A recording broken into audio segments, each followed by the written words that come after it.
remembers. You are about to continue.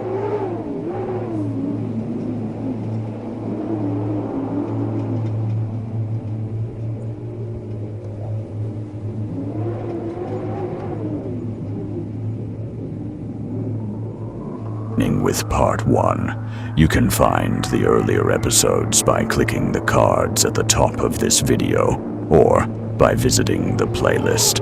The shadows are closing in. Ancient secrets are beginning to surface. The tension is rising, and every chapter leads you deeper into Count Dracula's haunting world. Dim the lights, put on your headphones, and prepare to step once again into a place where fear lingers in every silence, and every page hides another mystery.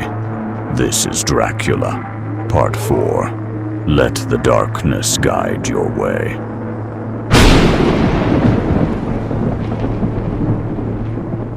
Chapter 7. Cutting from the Daily Graph, 8 August. Pasted in Mina Murray's journal. From a correspondent. Whitby. One of the greatest and suddenest storms on record has just been experienced here, with results both strange and unique. The weather had been somewhat sultry, but not to any degree uncommon in the month of August. Saturday evening was as fine as was ever known, and the great body of holiday-makers laid out yesterday for visits to Mulgrave Woods, Robin Hood's Bay, Rig Mill, Runswick, Staithes, and the various trips in the neighborhood of Whitby. The steamers Emmer and Scarborough made trips up and down the coast, and there was an unusual amount of tripping both to and from Whitby. The day was unusually fine till the afternoon, when some of the gossips who frequent the East Cliff churchyard, and from that commanding eminence watch the wide sweep of sea visible to the north and east, called attention to a sudden show of mare's tails high in the sky to the northwest. The wind was then blowing from the southwest in the mild degree which in barometrical language is ranked No. 2 light breeze. The coastguard on duty at once made report, and one old fisherman, who for more than half a century has kept watch on weather signs from the East Cliff, foretold in an emphatic manner the coming of a sudden storm. The approach of sunset was so very beautiful, so grand in its masses of splendidly colored clouds, that there was quite an assemblage on the walk along the cliff in the old churchyard to enjoy the beauty.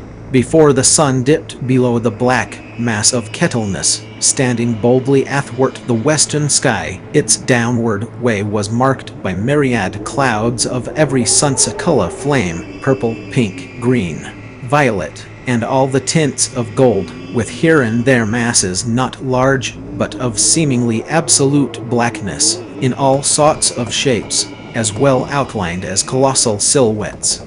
The experience was not lost on the painters, and doubtless some of the sketches of the prelude to the great storm will grace the R&I walls in May next. More than one captain made up his mind then and there that his cobble or his mule, as they term the different classes of boats, would remain in the harbor till the storm had passed.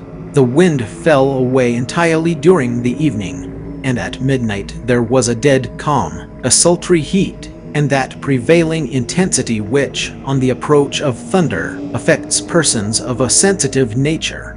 There were but few lights in sight at sea, for even the coasting steamers, which usually hugged the shore so closely, kept well to seaward, and but few fishing boats were in sight.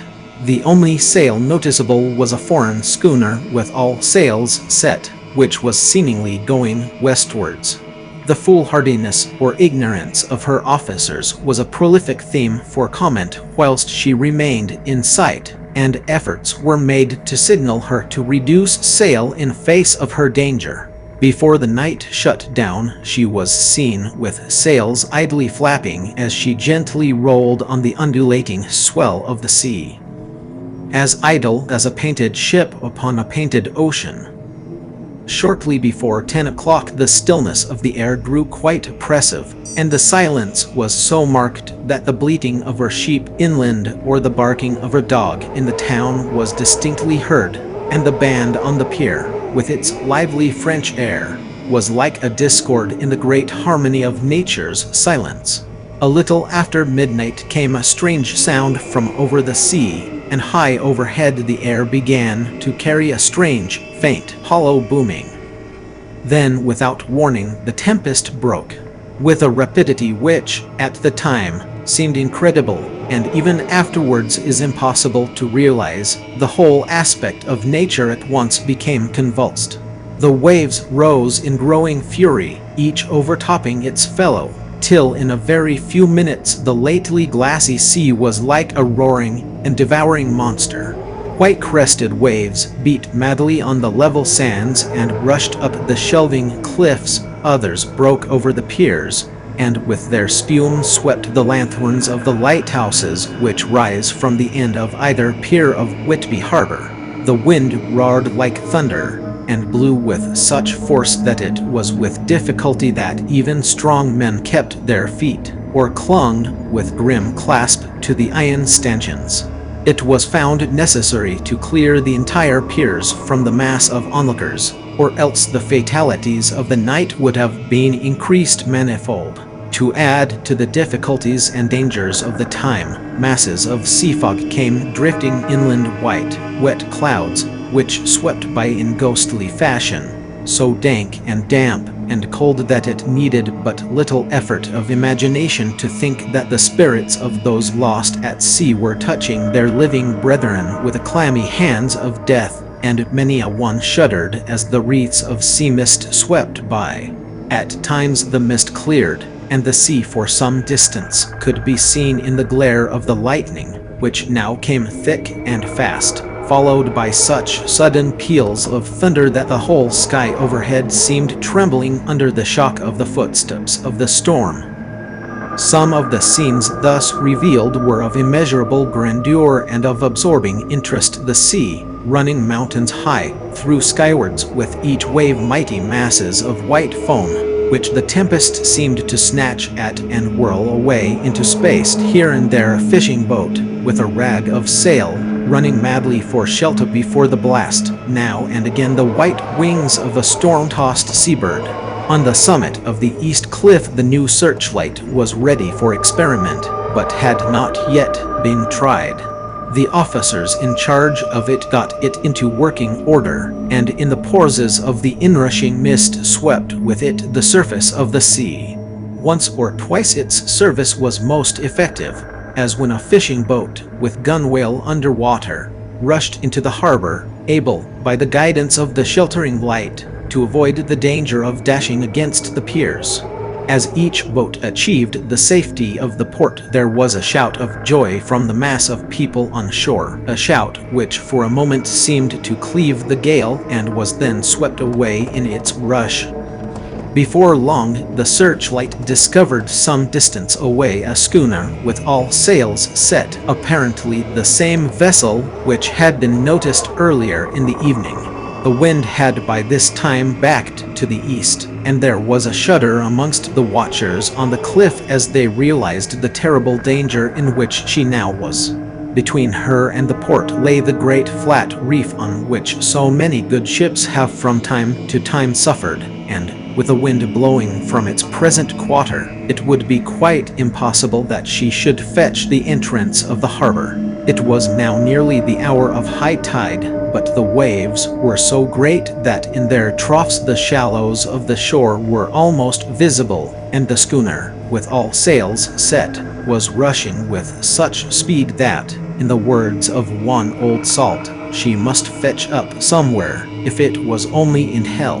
Then came another rush of sea fog, greater than any hitherto, a mass of dank mist, which seemed to close on all things like a grey pall, and left available to men only the organ of hearing, for the roar of the tempest, and the crash of the thunder, and the booming of the mighty billows came through the damp oblivion even louder than before. The rays of the searchlight were kept fixed on the harbor mouth across the east pier, where the shock was expected, and men waited breathless. The wind suddenly shifted to the northeast, and the remnant of the sea fog melted in the blast, and then Mirabile Dictu between the piers, leaping from wave to wave as it rushed at headlong speed, swept the strange schooner before the blast, with all sails set, and gained the safety of the harbor. The searchlight followed her, and a shudder ran through all who saw her, for lashed to the helm was a corpse, with drooping head, which swung horribly to and fro at each motion of the ship. No other form could be seen on deck at all. A great awe came on all as they realized that the ship, as if by a miracle, had found the harbor, unsteered save by the hand of a dead man. However, all took place more quickly than it takes to write these words. The schooner paused not, but rushing across the harbor, pitched herself on that accumulation of sand and gravel washed by many tides and many storms into the southeast corner of the pier jutting under the east cliff, known locally as Tate Hill Pier. There was of course a considerable concussion as the vessel drove up on the sand heap. Every spar, rope, and stay was strained, and some of the top hammer came crashing down. But, strangest of all, the very instant the shore was touched, an immense dog sprang up on deck from below, as if shot up by the concussion, and running forward, jumped from the bow on the sand, making straight for the steep cliff, where the churchyard hangs over the laneway to the east pier so steeply that some of the flat tombstones, thruffsteins or thrustones, as they call them in the Whitby vernacular, actually project over where the sustaining cliff has fallen away. It disappeared in the darkness, which seemed intensified just beyond the focus of the searchlight. It so happened that there was no one at the moment on Tate Hill Pier, as all those whose houses are in close proximity were either in bed or were out on the heights above. Thus the coastguard on duty on the eastern side of the harbor, who at once ran down to the little pier, was the first to climb on board. The men working the searchlight, after scouring the entrance of the harbor without seeing anything, then turned the light on the derelict and kept it there. The coastguard ran aft, and when he came beside the wheel, bent over to examine it, and recoiled at once as though under some sudden emotion. This seemed to pique general curiosity, and quite a number of people began to run. It is a good way round from the west cliff by the drawbridge to Tate Hill Pier, but your correspondent is a fairly good runner, and came well ahead of the crowd. When I arrived, however, I found already assembled on the pier a crowd, whom the coastguard and police refused to allow to come on board.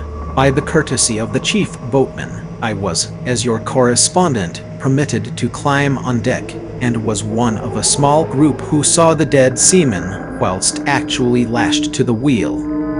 It was no wonder that the coastguard was surprised, or even awed, for not often can such a sight have been seen. The man was simply fastened by his hands, tied one over the other, to a spoke of the wheel. Between the inner hand and the wood was a crucifix, the set of beads on which it was fastened being around both wrists and wheel, and all kept fast by the binding cords. The poor fellow may have been seated at one time, but the flapping and buffeting of the sails had worked through the rudder of the wheel and dragged him to and fro, so that the cords with which he was tied had cut the flesh to the bone. Accurate note was made of the state of things, and a Dr. Surgeon J. M. Caffin, of 33 East Elliott Place, who came immediately after me, declared, after making examination, that the man must have been dead for quite 2 days. In his pocket was a bottle, carefully corked, empty save for a little roll of paper, which proved to be the addendum to the log. The coastguard said the man must have tied up his own hands, fastening the knots with his teeth. The fact that a coastguard was the first on board may save some complications later on in the Admiralty Court, for coastguards cannot claim the salvage, which is the right of the first civilian entering on a derelict. Already, however, the legal tongues are wagging. and one young law student is loudly asserting that the rights of the owner are already completely sacrificed, his property being held in contravention of the statutes of Mortmain, since the tiller, as emblemship, if not proof, of delegated possession, is held in a dead hand. It is needless to say that the dead steersman has been reverently removed from the place where he held his honorable watch and ward till death a steadfastness as noble as that of the young Casabinter, and placed in the mortuary to await inquest. Already the sudden storm is passing, and its fierceness is abating. Crowds are scattering homeward, and the sky is beginning to redden over the Yorkshire wolds. I shall send, in time for your next issue, further details of the derelict ship which found her way so miraculously into harbor in the storm. Whitby, 9 August. The sequel to the strange arrival of the derelict in the storm last night is almost more startling than the thing itself. It turns out that the schooner is a Russian from Varna, and is called the Demeter. She is almost entirely in ballast of silver sand, with only a small amount of cargo, a number of great wooden boxes filled with mold. This cargo was consigned to a Whitby solicitor, Mr. S. F. Billington, of 7, the Crescent, who this morning went aboard and formally took possession of the goods consigned to him. The Russian consul, too, acting for the charter party, took formal possession of the ship and paid all harbor dues, etc. Nothing is talked about here today except the strange coincidence. The officials of the Board of Trade have been most exacting in seeing that every compliance has been made with existing regulations. As the matter is to be a 9 days wonder, they are evidently determined that there shall be no cause of after complaint. A good deal of interest was abroad concerning the dog which landed when the ship struck, and more than a few of the members of the S.P.C., of which is very strong in Whitby, have tried to befriend the animal. To the general disappointment, however, it was not to be found. It seems to have disappeared entirely from the town. It may be that it was frightened and made its way onto the moors, where it is still hiding in terror.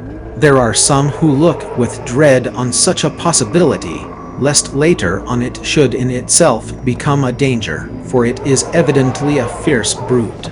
Early this morning a large dog, a half-bred mastiff belonging to a coal merchant close to Take Hill Pier, was found dead in the roadway opposite to its master's yard.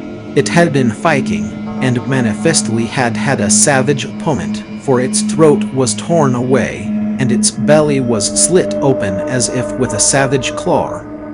Later, by the kindness of the Board of Trade Inspector, I have been permitted to look over the logbook of the Demeter, which was in order up to within 3 days, but contained nothing of special interest except as to facts of missing men.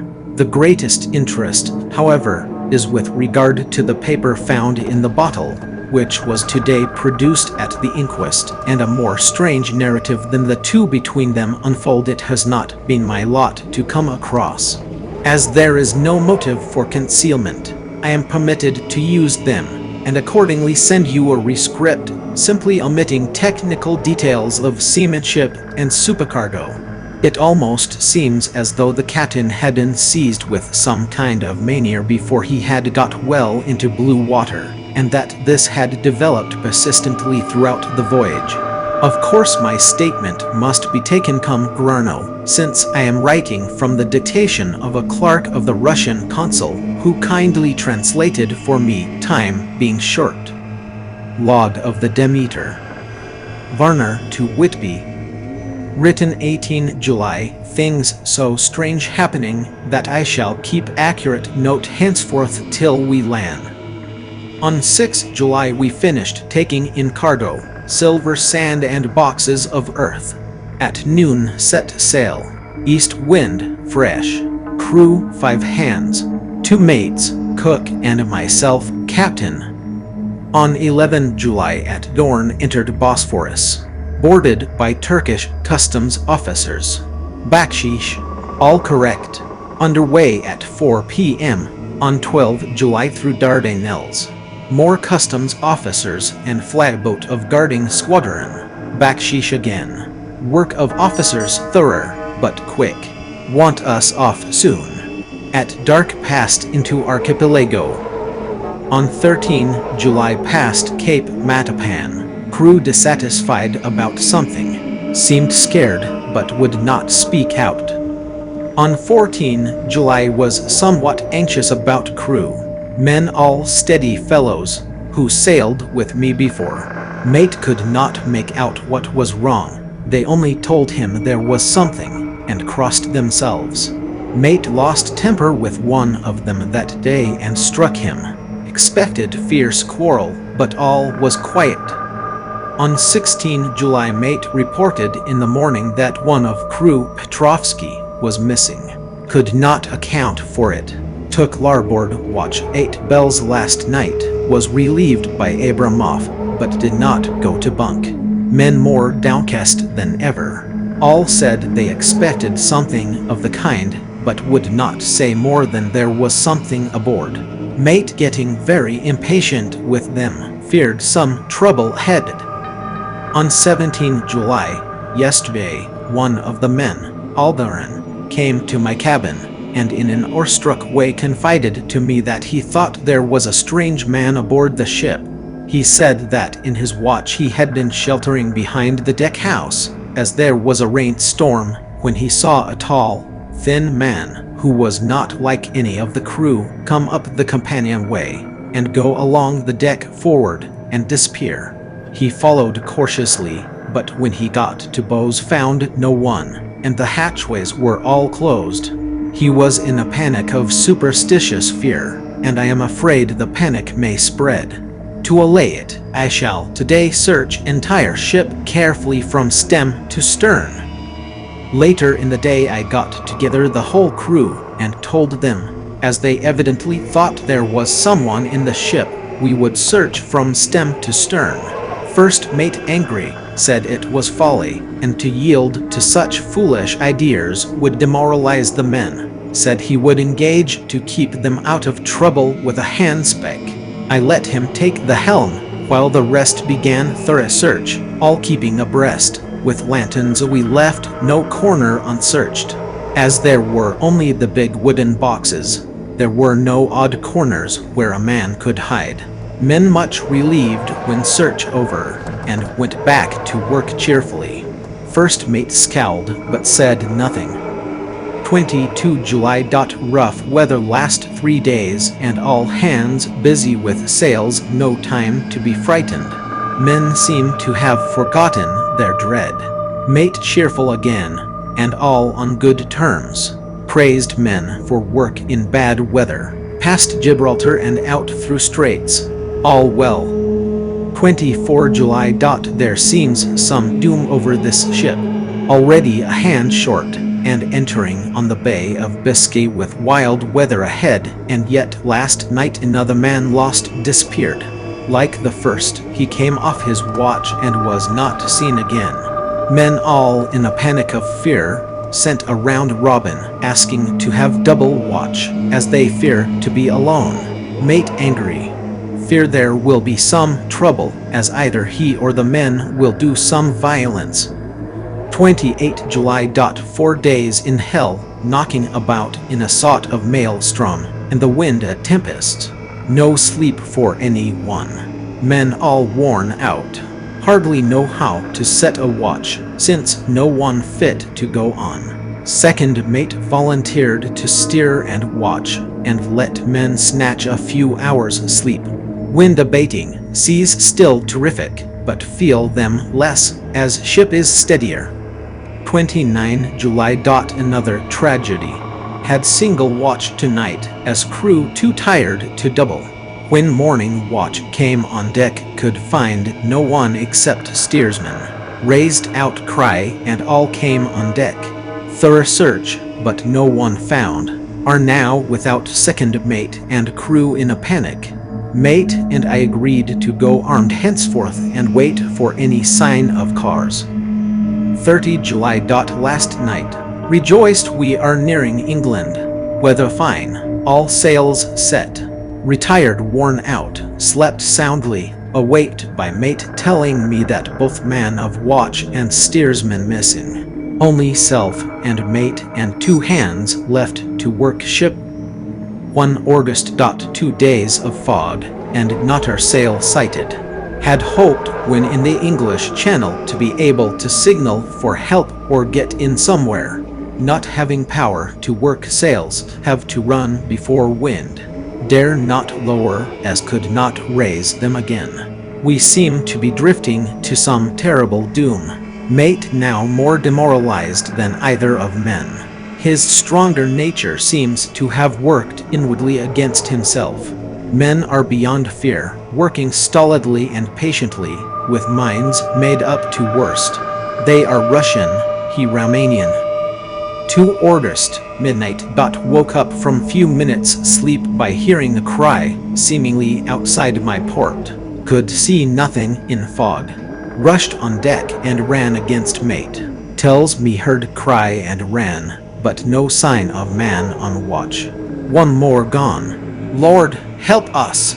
Mate says we must be past Straits of Dover, as in a moment of fog lifting he saw Northfoland, just as he heard the man cry out. If so, we are now off in the North Sea, and only God can guide us in the fog, which seems to move with us, and God seems to have deserted us. 3 August. At midnight I went to relieve the man at the wheel, and when I got to it found no one there. The wind was steady, and as we ran before it there was no yawing. I dared not leave it, so shouted for the mate. After a few seconds he rushed up on deck in his flannels. He looked wild-eyed and haggard, and I greatly fear his reason has given way. He came close to me and whispered hoarsely, with his mouth to my ear, as though fearing the very air might hear. It is here, I know it now. On the watch last night I saw it, like a man, tall and thin, and ghastly pale. It was in the bows and looking out.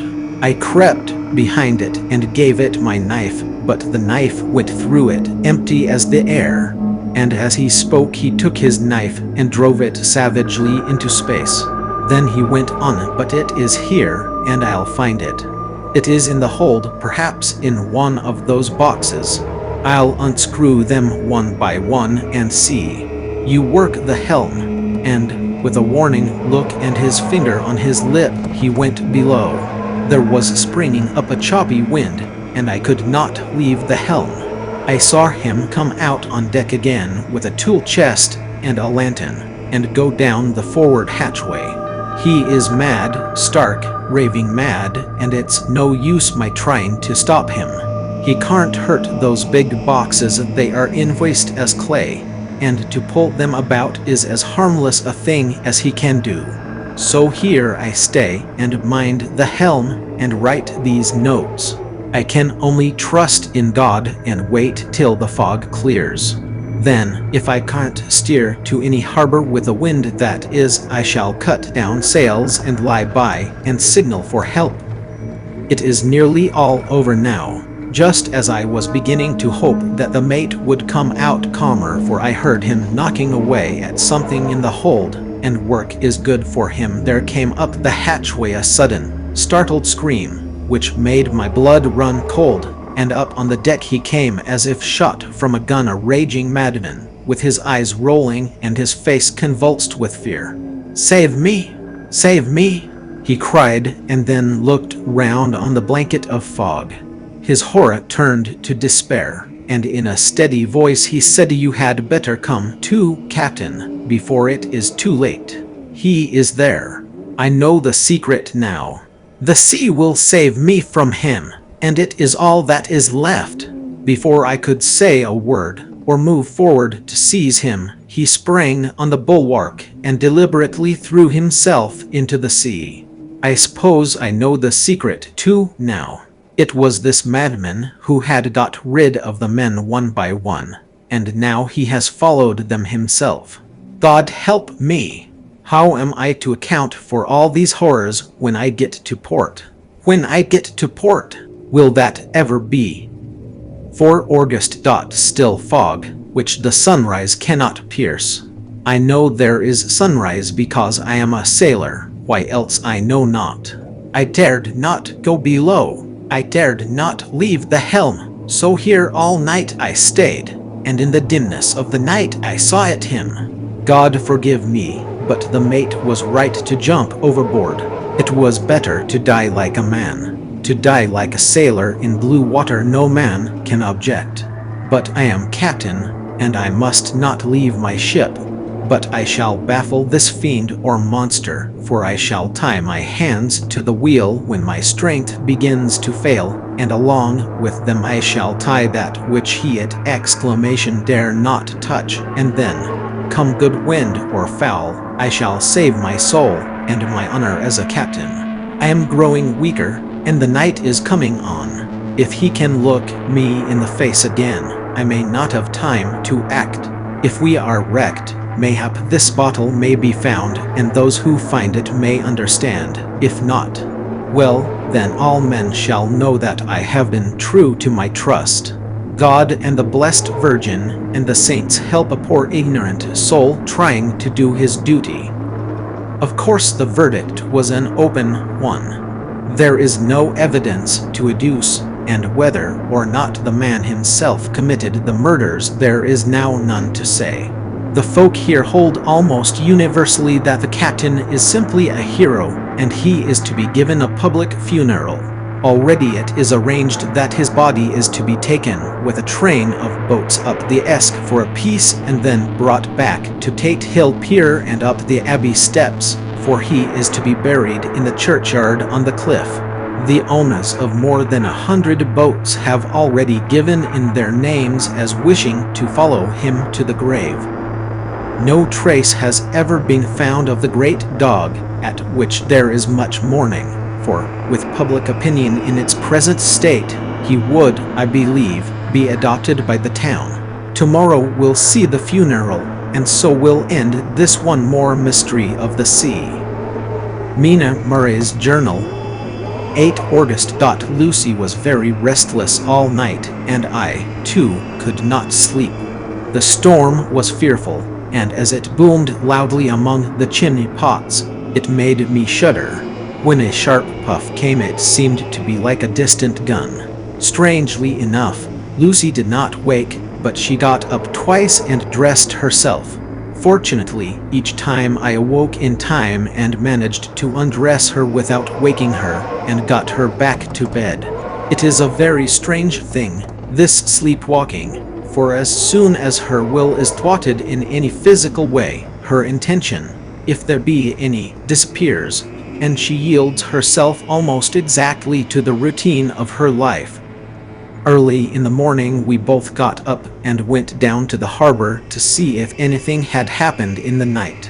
There were very few people about, and though the sun was bright, and the air clear and fresh, the big, grim-looking waves, that seemed dark themselves because the foam that topped them was like snow, forced themselves in through the narrow mouth of the harbor like a bullying man going through a crowd. Somehow I felt glad that Jonathan was not on the sea last night, but on land. But, oh, is he on land or sea? Where is he and how? I am getting fearfully anxious about him. If I only knew what to do, and could do anything. 10 August. The funeral of the poor sea captain today was most touching. Every boat in the harbor seemed to be there, and the coffin was carried by captains all the way from Tate Hill Pier up to the churchyard. Lucy came with me, and we went early to our old seat, whilst the cortege of boats went up the river to the viaduct and came down again. We had a lovely view, and saw the procession nearly all the way. The poor fellow was laid to rest quite near our seat so that we stood on it when the time came, and saw everything. Poor Lucy seemed much upset. She was restless and uneasy all the time, and I cannot but think that her dreaming at night is telling on her. She is quite odd in one thing: she will not admit to me that there is any cause for restlessness, or if there be, she does not understand it herself. There is an additional cause in that poor old Mr.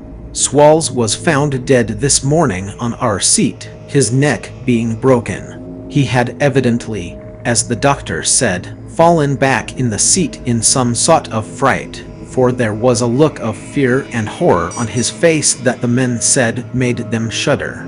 Poor dear old man! Perhaps he had seen death with his dying eyes. Lucy is so sweet and sensitive that she feels influences more acutely than other people do. Just now she was quite upset by a little thing which I did not much heed, though I am myself very fond of animals.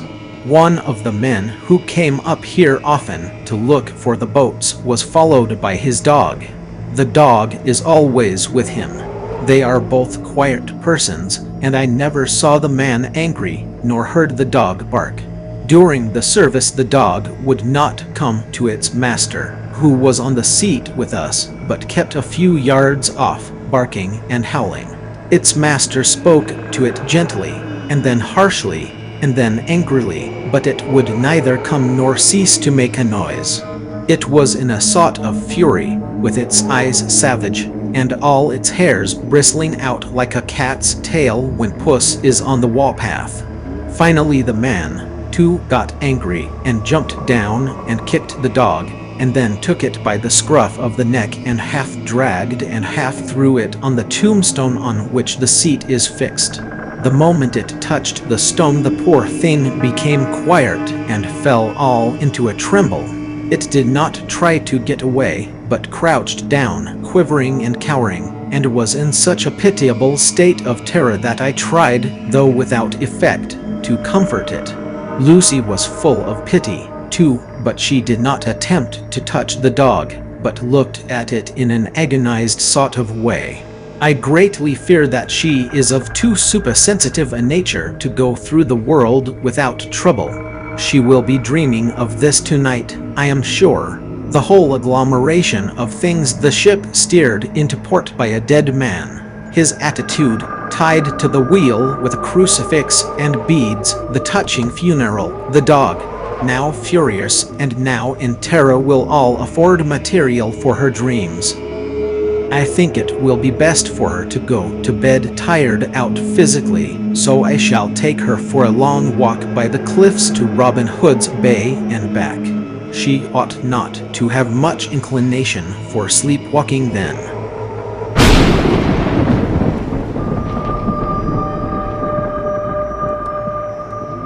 You've reached the end of Part 4 of Dracula by Bram Stoker, but the journey is far from over. The mystery continues to unfold, the danger grows ever closer, and the darkness refuses to let go. If you enjoyed this audiobook, please like this video, leave a comment, share it with fellow lovers of classic literature, and subscribe to VOXY Chapters for more timeless audiobooks. Your support helps keep these classic stories alive for listeners around the world. Join us in Part 5, where new revelations await, the suspense deepens, and the shadows become even more terrifying. Until then, keep your courage close, trust no shadow, and we'll see you in Part 5. Thank you for listening. Let the darkness guide your way.